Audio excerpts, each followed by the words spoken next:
আমার জন্য অত দরদ দেখাতে হবে না। আমার জন্য যদি আপনি অত ছোট ও বড় পর্দার জনপ্রিয় অভিনেত্রী মনিরা আক্তার মিঠু, শোবিজ অঙ্গনে যিনি মনিরা মিঠু নামেই সমাধিক পরিচিত। দীর্ঘ 2 দশক ধরে সাবলীল অভিনয়ে দর্শকদের বুঁদ করে রেখেছেন তিনি। পর্দায় যখন যে চরিত্রেই হাজির হন না কেন সেখানেই নিজেকে দারুণভাবে মানিয়ে নেন এই গুণী শিল্পী। আর এই সহজাত অভিনয় গুণের কারণেই প্রতিনিয়ত ভক্ত দর্শকদের অফুরন্ত ভালোবাসায় সিক্ত হন তিনি। সম্প্রতি এক অনুষ্ঠানে হাজির হয়ে ক্যারিয়ার, পুরস্কার ও দর্শকের ভালোবাসা নিয়ে কথা বলেছেন মনিরা মিঠু, যেখানে পুরস্কারের চেয়ে দর্শকের ভালোবাসাকেই জীবনের সবচেয়ে বড় প্রাপ্তি বলে উল্লেখ করেন তিনি।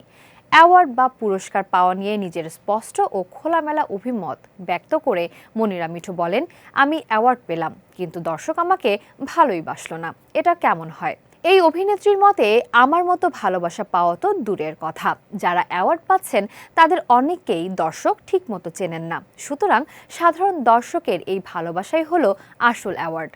দীর্ঘ 20 বছরের অভিনয় জীবনে বহু দর্শকপ্রিয় নাটক ও সিনেমা উপহার দিয়েছেন তিনি। ইন্ডাস্ট্রিতে অনেক সময় পুরস্কার নিয়ে নানা আলোচনার সমালোচনা চললেও মিঠু মনে করেন একজন শিল্পীর আসল সার্থকতা লুকিয়ে থাকে সাধারণ মানুষের ভালোবাসার মাঝে। সাধারণ মানুষের এই নিঃস্বার্থ ভালোবাসাকেই তিনি তার দীর্ঘ ক্যারিয়ারের শ্রেষ্ঠ অর্জন বলে মনে করেন।